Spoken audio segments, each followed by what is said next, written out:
Welcome, everybody. I'm Marc David, founder of the Institute for the Psychology of Eating. We are back in the Psychology of Eating podcast, and I'm with Gabriela today. Welcome, Gabriela. Thank you, Mark. So happy to be here. I'm glad we're here. Where are you geographically? I am in New York City, Queen. And where are you from originally? I'm from Bulgaria, Europe, Eastern Europe, and I moved here 5 years ago. How do you like it? It's a lot. It's much bigger, busier, but I love it now. Yeah. Well, good for you. I think you've landed in a good part of the world. It's where a lot of the action is. Yeah, exactly. So if you could wave your magic wand, Gabriela, and have whatever you wanted with your relationship with food and body, what would that be for you?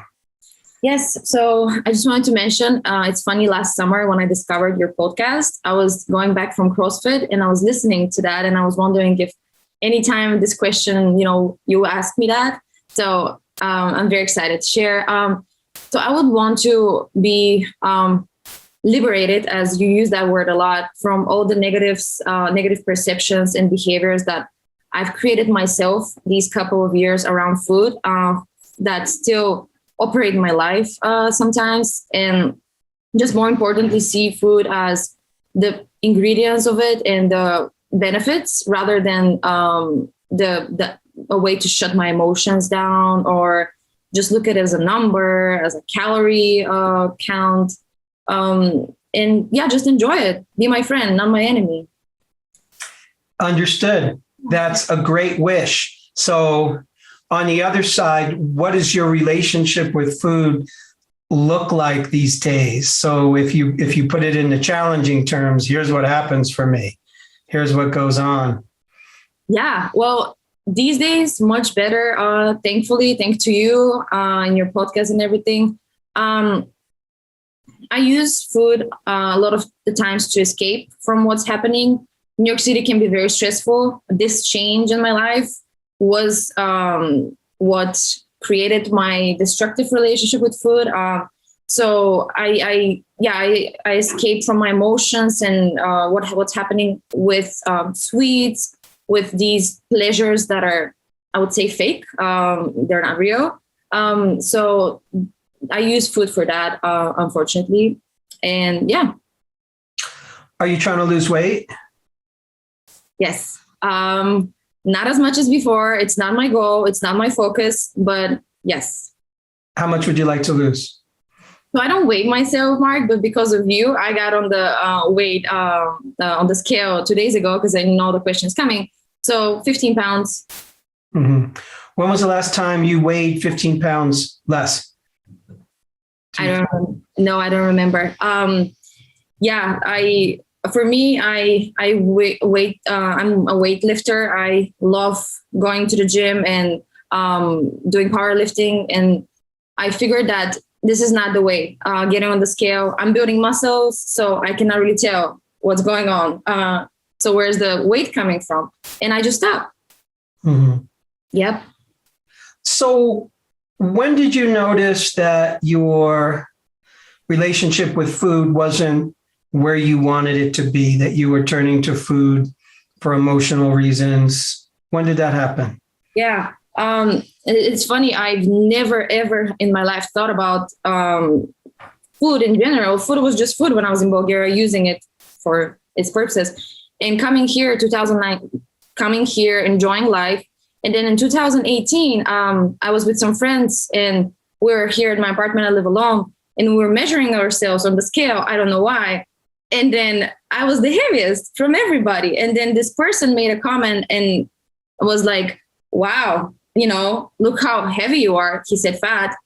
And that's when I was like, okay, the American food is something different, and I've led to enjoy this too much. So I started my weight loss journey with going to the gym. And it was easy and nice. A couple of months, I lost all of the weight. It was very restricting in terms of all kind of foods. I was measuring everything. I was eating on a time based, manner. And then the summer of 2019, my life got very busy. I had a internship. I'm in college. I had classes. I had my first in-person job, working. I had my first relationship here, and then stress became a thing in my life every day. So I was going back home. As I mentioned, I live alone.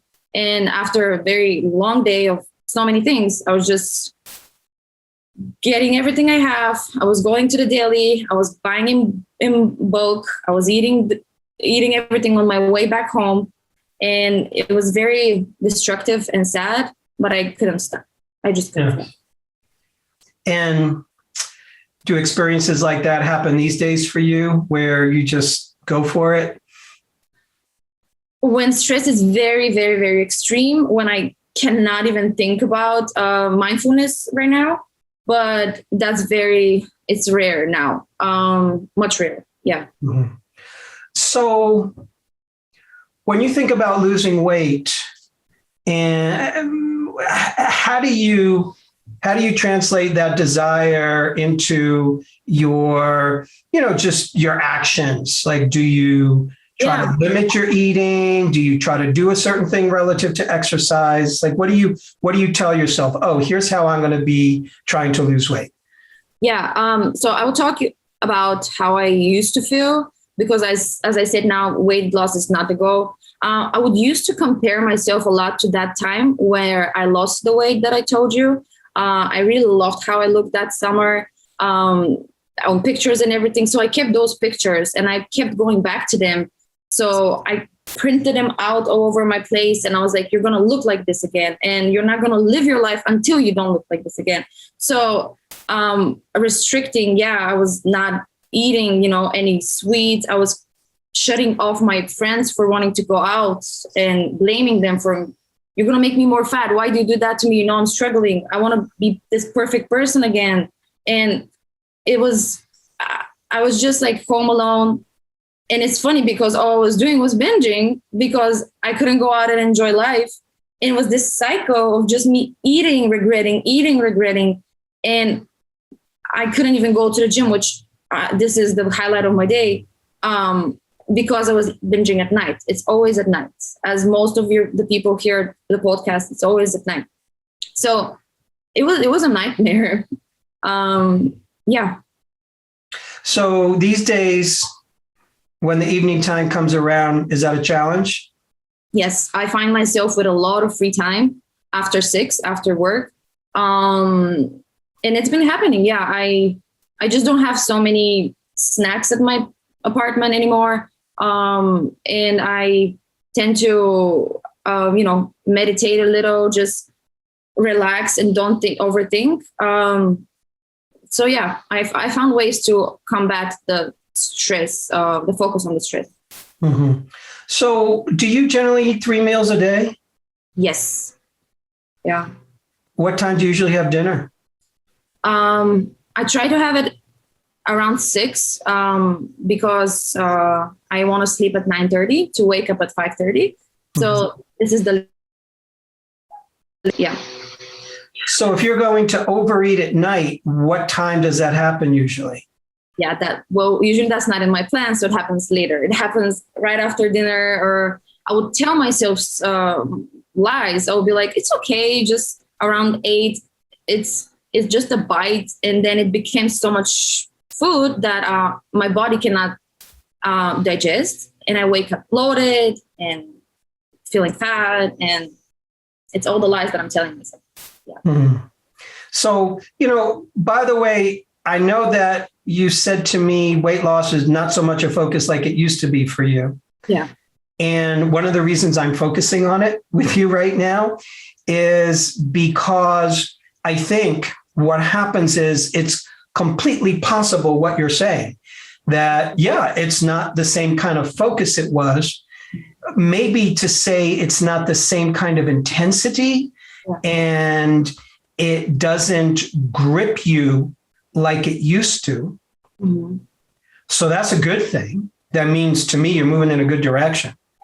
And as long as it's still in the background somewhere, it will drive your behaviors subtly and not so subtly. Mm-hmm.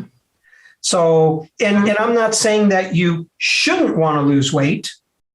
I'm just making the observation that when we want to lose weight, then the mind says, okay, well, I got to do something to do that. Yeah.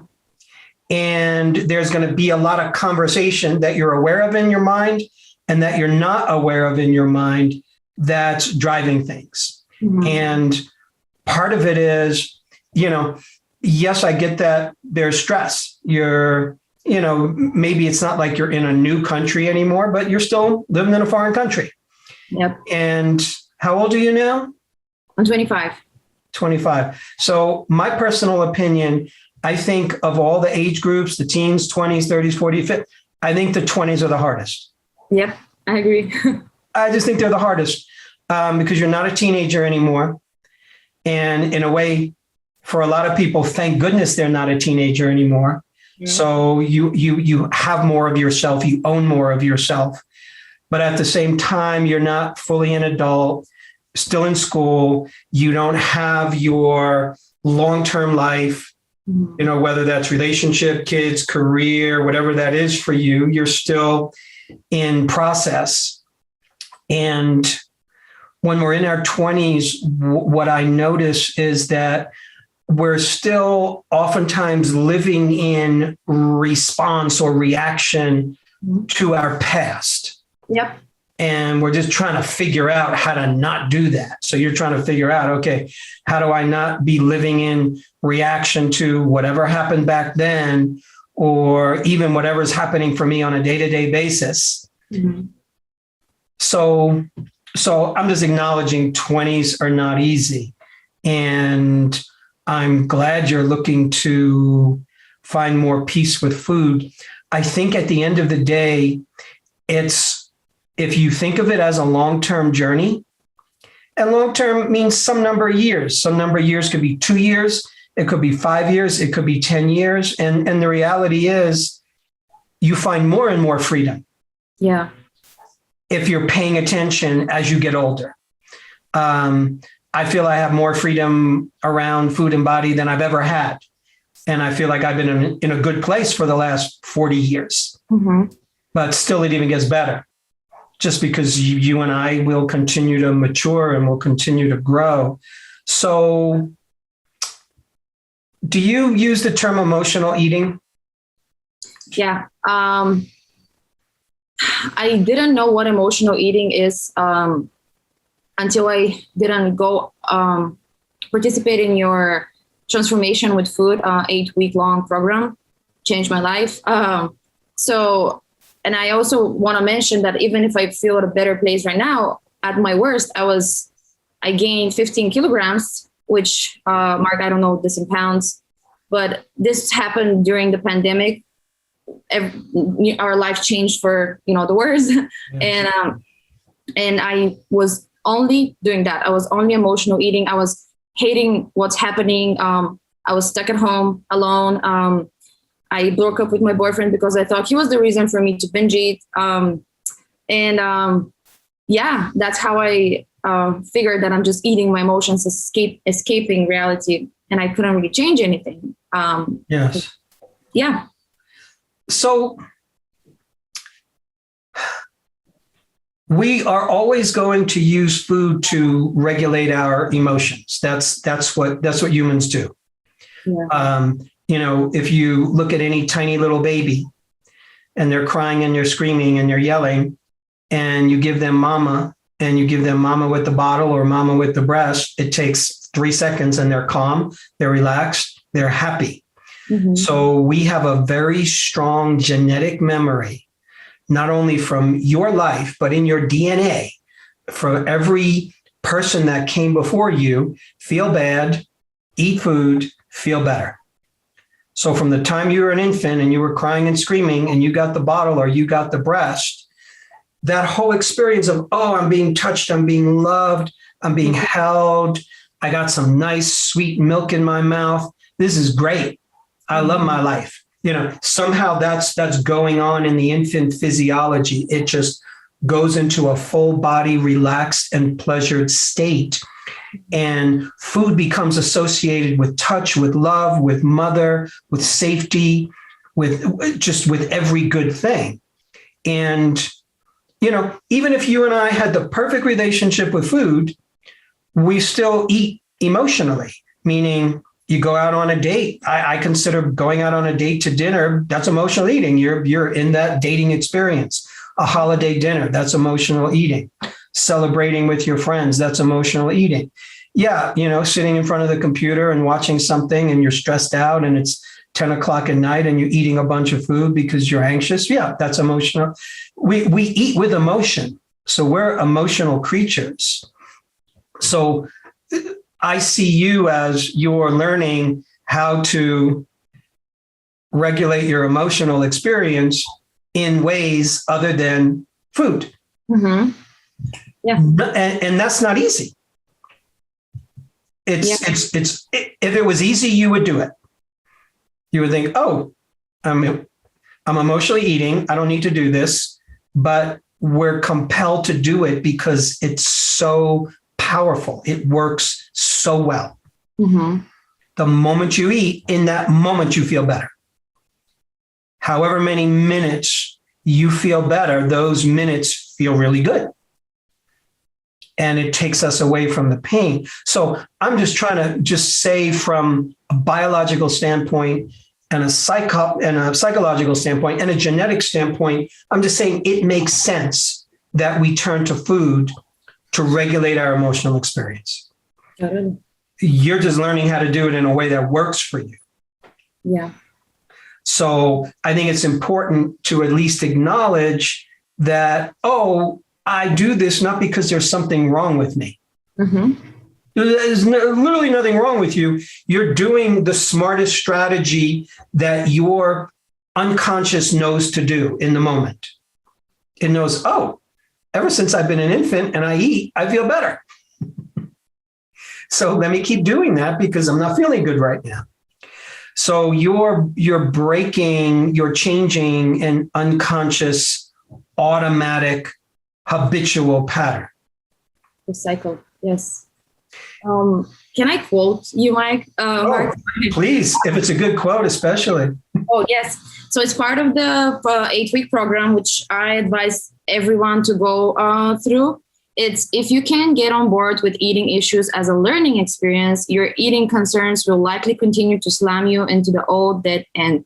And I haven't really heard anyone on the podcast saying this. I hope most of them feel like that, but I'm thankful for this bad experience for the binge eating because it showed me how many areas of my life I had to dig in and learn from about myself and about my past and take care of my mental health. Because until this point, I was a young 20 years old. I didn't care about learning anything and just living life. And it just showed me how I have to care about myself first. And then for the others, I was focusing on pleasing others, pleasing my parents a lot. I have a history with that. So I'm really thankful for this experience. And it's just people like you and some books that I can mention have helped me to grow more and to be thankful for that. Yeah. Well, thank you for saying that. That's very generous. And I'm just so glad for you that you have this awareness because this is you maturing into your womanhood. And you're in that process. It's a journey. It doesn't happen overnight. And it's very typical. Many of us, how we're taught when we're little people is that when you're a little person and you make the big people, your parents, happy, and when they approve of you and you do the right thing and you're a good girl or a good boy, the big people like you and you feel safe. Yeah. Because you're dependent on the big people. So people pleasing, in part, a child does that because, oh, mommy and daddy love that. So the more I please them, the more I'm loved. So it's a reasonable strategy because I get rewarded when I'm a good girl. And maybe you get subtly or not so subtly punished when you're a bad girl. So, of course, then we're going to take that pattern into our teens and our 20s and maybe even beyond that of, okay, how do I get you to love me? I'm with my boyfriend, my girlfriend, my husband, my wife, my friend. I do whatever you want me to do. Yeah. Like, who do you want me to be? And let me be that person, even though that's not me. And if I people please, then you love me. And if I don't people please, you don't love me. And because it doesn't work, because it goes against your own soul's growth, yeah, it often comes out as symptom, meaning binge eating or emotional eating shows up. And it's easy to think, oh, well, I'm binge eating and emotional eating. I must have an eating problem because I'm eating a bunch. Yeah. But eating is actually the solution to your problem. Eating is making you feel better about something that doesn't feel good.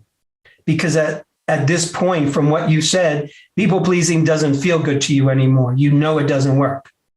Yeah. I care and, more. Yeah. I do care more about myself now, and I'm focusing on loving myself more and accepting myself, which you talk about so much in that course, self-acceptance and self-awareness. And I would like to share a little bit of like the steps that I take to get where I am right now, if it helps. Right.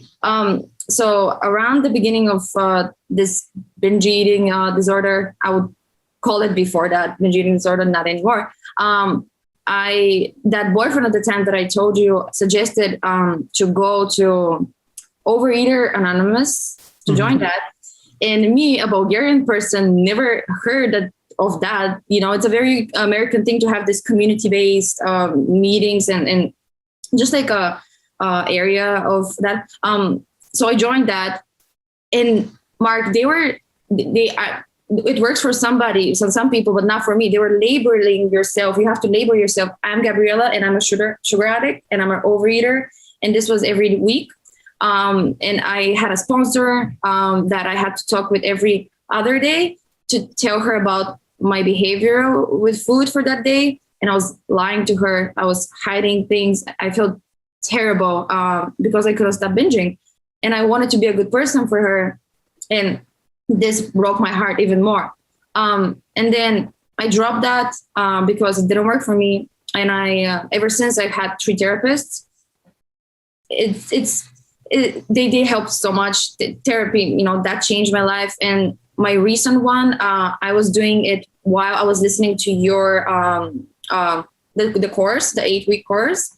So I combined these two, and everything I learned from you, I applied with my conversations with her, and that's how we figure out that all of my behavior is happening from the past and my childhood. And I should change the way I react to things and see the world and accept myself more. And yeah, this is the journey, and therapy helps so much. Yeah, and it's not food. Food is not your enemy. It's your mind. Yes. Well, I'm really so happy for you that you have such a good understanding and such a good worldview at a young age, and also being able to really find the celebration and the wins that have been happening in your life, because you moved to a foreign country at a young age. Did you know anybody here when you moved here? I've only had my grandparents through which I could come. Yeah, I didn't know. So you didn't have a lot of friends. You didn't have a social circle. You had your grandparents. And so that's not a lot. I mean, thankfully, it's something. But you moved to a completely different country, different culture, where you have to learn how to fit in, and you're going to school, and you're learning a new environment, and you're learning a new city and new ways. And it is extremely common I hear this story so much of, particularly it happens for young women who move to the United States from a different country, and they gain weight where it was never an issue before. So yeah, the food is different. The lifestyle is different. The atmosphere is different. And then you add on the stress of you're in a completely new experience and a new environment. And even if you were back in Bulgaria in your early 20s, you're still in a time that's a little bit rocky, i.e. your early 20s, when you're just, starting to date more seriously and think about your future more seriously. So you're doing pretty good, all things considered. You've made so many great steps, and I think that's to be celebrated. And what your goal is, that you want to have more and more freedom with food, and you want to be able to regulate your emotions in ways other than turning to food. Yeah. Yes. And really what that means is you becoming gradually, you becoming the best version of you as a person. It doesn't mean you becoming this person who has all this willpower. Yeah, I'm so strong. I have so much willpower. I could not eat. No, it's not about willpower. It's about understanding that, yeah, I get anxious, I get stressed, I get lonely, I get bored, I get confused, and I want to turn to food. Makes sense. How do I catch myself in the moment where I tend to go a little bit asleep? This is still yet to me to understand. I've tried it all. I swear, I tried everything. In those extreme moments of stress, which happen often, that I told you that I still binge eat, I cannot really find the solution. And here's the word I use, solution, which I shouldn't, because I don't want to fix anything. I just want to enjoy not enjoy the moment, but just deal with stress, not with food. Yes. So here's one strategy. And before I tell you the strategy, I want to tell you the principles behind it.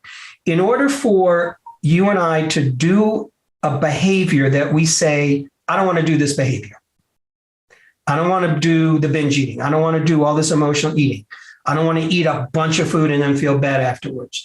So in order for us to do that behavior that I just said I don't want to do, a part has to go unconscious or asleep in the moment that I do that behavior. So it's kind of like you were saying before, I'll just have this little bit. Mm-hmm. So that's the beginning of going to sleep, just a little bit. Yeah. So a part of us has to go unconscious. A part of us turns the light off. So at the end of the day, the only way on planet Earth to change an unconscious behavior that just does itself is to introduce consciousness. There's the only way. So I'm unconscious, I'm going to sleep. The only way to undo that is to introduce consciousness. So introducing consciousness, there's different ways to do that. Mm-hmm. One way is to make the agreement beforehand that if you're going to binge eat, or if you're going to emotionally eat, I want you to see if you could actually choose to do it. So instead of saying, just let me have this one little piece, mm-hmm. and deep down inside you're going to have more, I want you to choose to do it. Like, hey, I am actually going to emotionally eat. Why? Because I'm feeling like crap. I don't want to do anything else. I just want to eat a bunch of food. So I want you to choose to do that. And what you're doing is you're exercising, you are choosing muscle. The more you exercise, you're choosing muscle. Like any muscle, the stronger it gets. Mm-hmm. So you're choosing to do the thing that you're going to do anyway. Once you start emotionally eating or binge eating, I want you to do it as slow and sensual and present as possible, meaning enjoy it. Yeah. Get all the pleasure from it and make the agreement with yourself. Why am I doing this? I'm doing this to feel good. How do you feel good with something that gives you pleasure? You take your time. If something gives you pleasure, you don't want to get it over with in 10 seconds. You want it to last. I want my pleasure to last. So agree with yourself.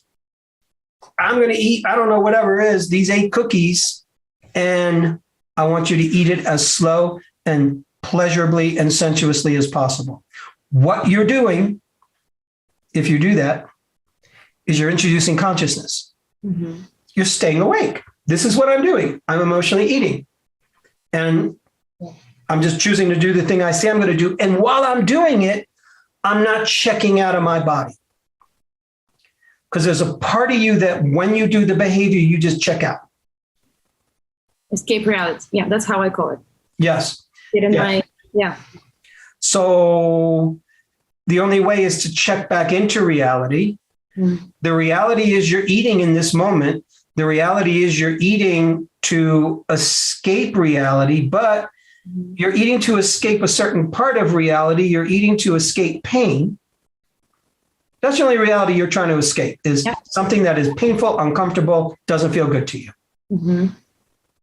If you were having a great moment, you wouldn't need to escape. So you're not escaping reality, you're escaping the painful part of your reality.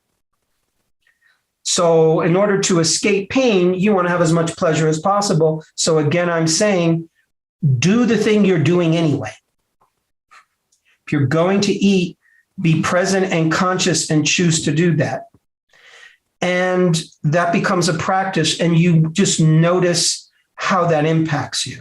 Mm-hmm. You're going to have all different kinds of feelings. You might feel guilty. You might notice, I ate really slow and sensually and got a lot of pleasure, and I ate less than I usually eat. Or, oh, that didn't feel good. Or whatever comes up for you, you're going to just notice it. Mm-hmm. And as you do that more and more, you learn how to wake yourself up in that place where you normally escape reality. Mm-hmm. And then it becomes easier to say, you know something, I'm actually not going to eat. I'm going to fill in the blank, whatever it is that you can start to imagine you can do. Listen to music, put on your headphones, watch silly videos, call up a friend. Yeah. Yeah, that sounds like the most rational solution from all I've heard. I've been reading a lot of books about that, and the advice is always journal, go for a walk, this and that. Try to avoid it, but in reality, it's just so hard. And I know that everybody on the podcast would agree. It's just so hard to do these steps, even though you know what you have to do. So consciousness, I think, is the one and only thing that will bring us back to our senses. And yeah. Yes. So it's doing the thing that you're doing anyways.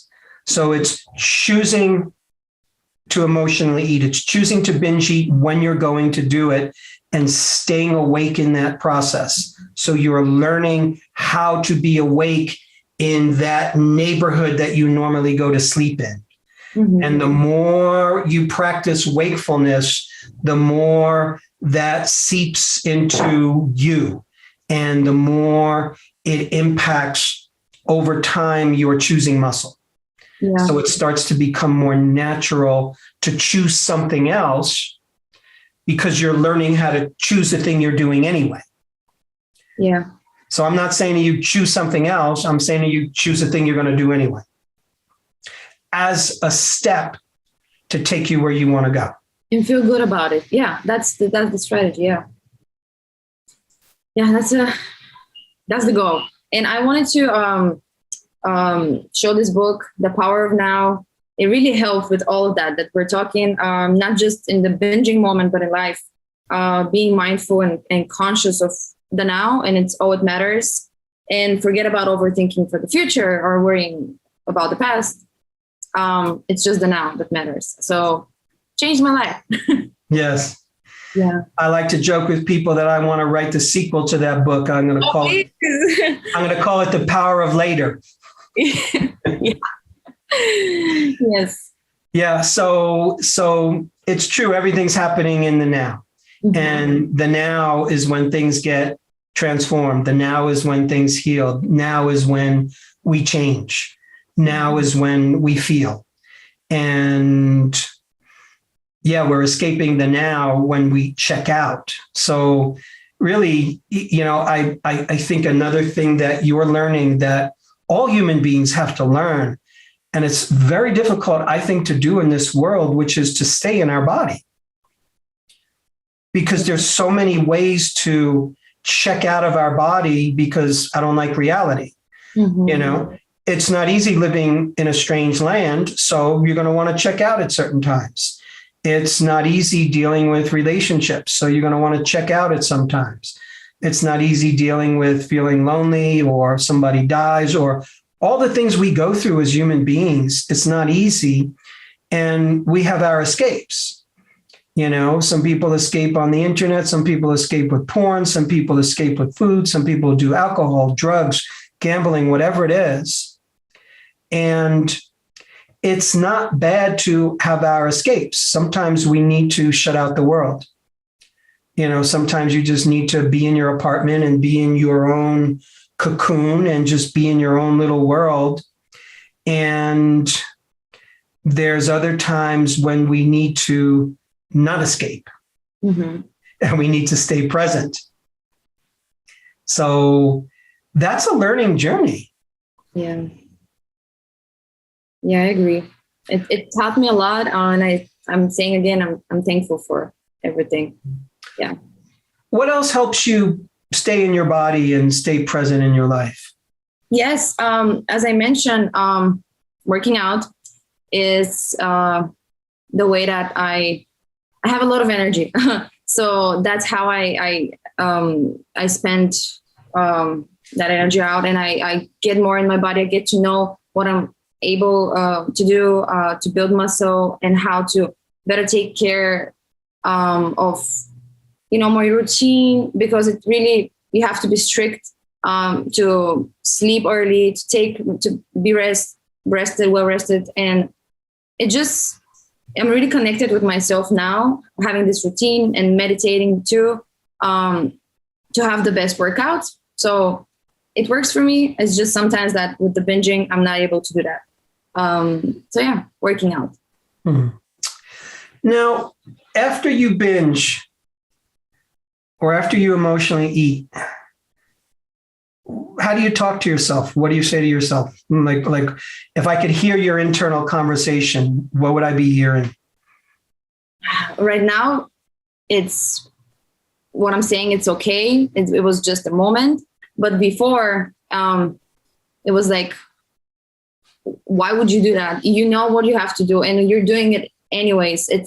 You failed again. You're going against your goal. You have to work out in the morning. You know that, and you just binge so much that you cannot even breathe. Why? What's wrong with you? And this is never going to end. And I will not live my life until I don't find a way to stop this binging. And yeah, it was very scary. I was very scared of my situation. Yeah. Mm-hmm. So I love that you've made this shift. Yeah. And, even if you self-attack every now and then, that can happen. But as long as you keep moving in the direction of, I'm human, it makes sense that I emotionally eat. It makes sense that I binge eat, because I'm trying to manage my emotions, and that's not always so easy. And so it's understandable, because biology often drives us. Our psychology drives us to go to food. So finding that place of forgiveness for yourself each time you do the behavior that you don't want to do is so powerful. It really, it's just money in the bank. You're just investing in yourself. So again, I'm going to say, I think it's going to be a really good practice for you to notice when you're going to binge eat or emotionally eat, and literally say to yourself, Gabriela, you're about to do this. Instead of pretending you're not going to be doing this, instead of escaping reality while you're doing it, I'm going to stay in my reality. Mm-hmm. And in fact, in an ideal universe, you would do certain things that help ground you in your eating experience, meaning put on some nice music. If you're going to enjoy some food, play some nice music, or just light a candle or burn some incense. I don't know, whatever sort of sets the table for you to enjoy that moment. And think in terms of, I am going to enjoy this experience because that's what I want. That's why I'm doing this. I've never, ever done that. In fact, I turn off the lights. I pretend the time has stopped. It's very dark outside. It's kind of quiet. And I turn off my phone sometimes because I don't want to someone to have to talk to someone in this state of mind, because I feel very shaky and disappointed, and I want to hide myself from the world. So that's how I do it. Yes. And it's the opposite of what you just said. Yes. So exactly. So instead of making it a crime that you do in secret in the dark, light a candle, which makes it a little more romantic. It makes it a little more sexy. It makes it more experiential. So you're literally staying present in your body. You're staying present in your life, and you're acknowledging, I'm doing this, and this is not a crime. I'm doing this because I choose to do this. It's my choice. Yes. And like I said, turn the lights on low, and there's going to be a practice for you. You might not get it perfect, the first bunch of times. It takes time to just relax into, oh, I'm doing this.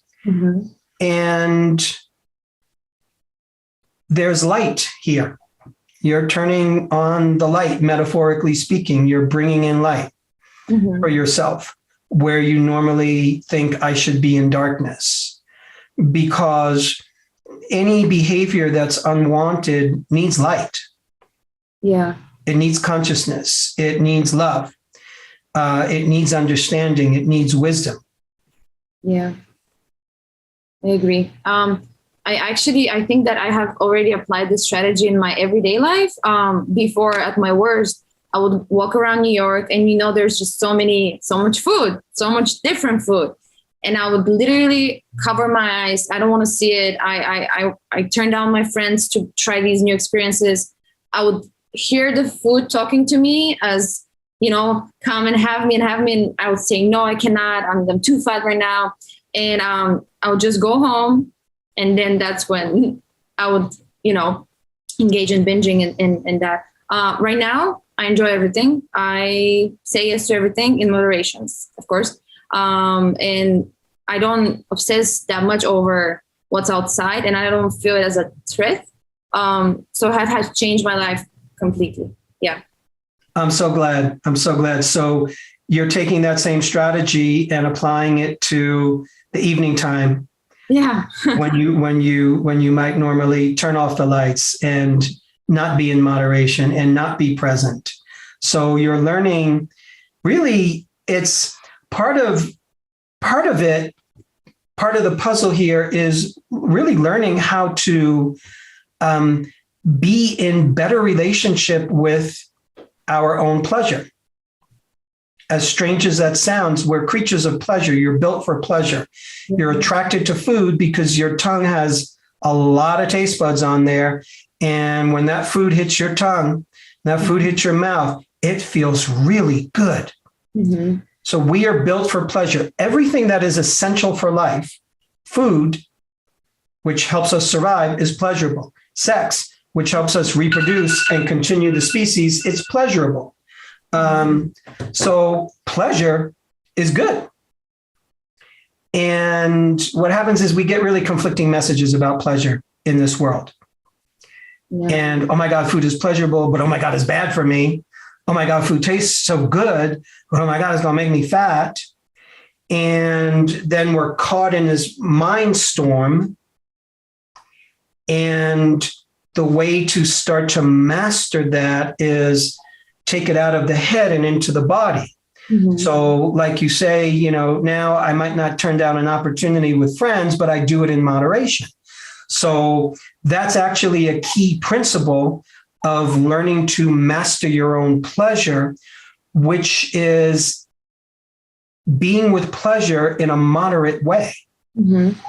Because when we do extreme pleasures sometimes, it can take us in the wrong direction. So I don't know, 2 glasses of wine might be really pleasurable. 7 glasses of wine might make you sick and might make you a drunk driver.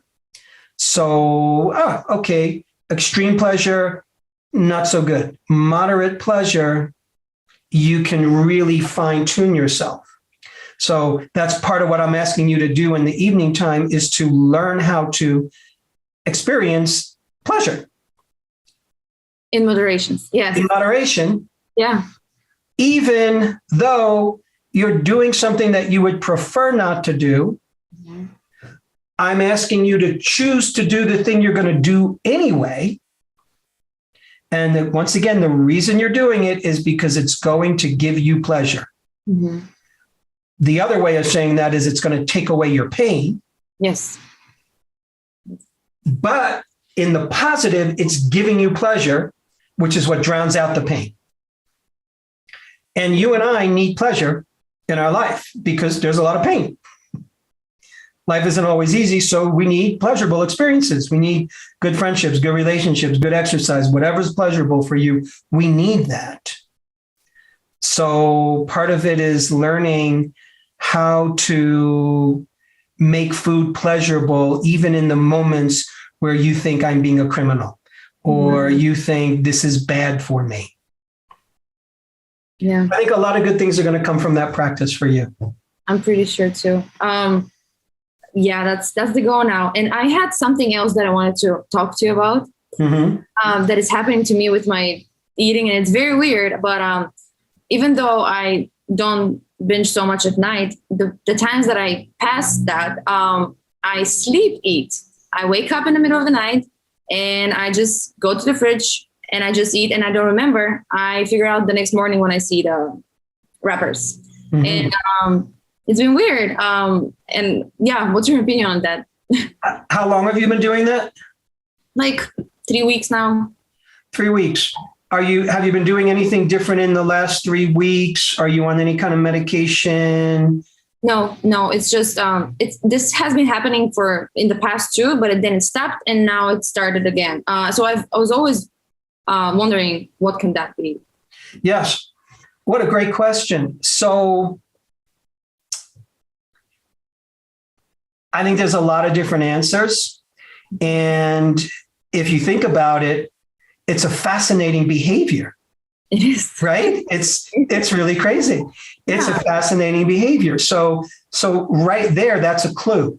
So for me to answer your question, just so you know, my thinking is I go into curiosity. I don't go into, oh, Gabriela, you're such a bad girl for like sleep eating. That's terrible. There's something wrong with you. You have sleep eating disorder. No, it's a behavior that is worthy of our curiosity because it's probably not something you consciously wish to do, but you discover that you do it. And to me, in part, it shows you the power of your pleasure and the power of your desire. So you going for pleasure from food, you experiencing pleasure from food, another way to say that is you're experiencing power. Pleasure is a form of power. Mm-hmm. A person who is in his or her pleasure in the moment, they're in a great experience. Yeah. They're in a powerful experience. If you are in a pleasurable experience in sport or in exercise, that is freaking powerful. If you're in a pleasurable experience in sexuality, that's powerful. If you're in a pleasurable experience in nature, for me, it's on the ocean, it's in my power. So what I'm saying is that in the positive, it is showing that you, Gabriela, have a lot of power. And that power is wanting expression. Mm-hmm. And what happens is a lot of your power right now is wanting to express itself through pleasure. And the pleasure most people are most familiar with is food, because it's the original pleasure. Yeah. So you're hungering for pleasure, which is hungering for power. So I see you as a person who's in her 20s, who is discovering your power. You're discovering your power as a person, as who you are, as a person in relationship, as a person in relationship with your family, as a person in relationship with men, a person in relationship with your own body, with your career. You're discovering power in your body. You're powerlifting. You're building muscle. So I hear a person discovering power. So I see sleep eating as unconscious power trying to express itself.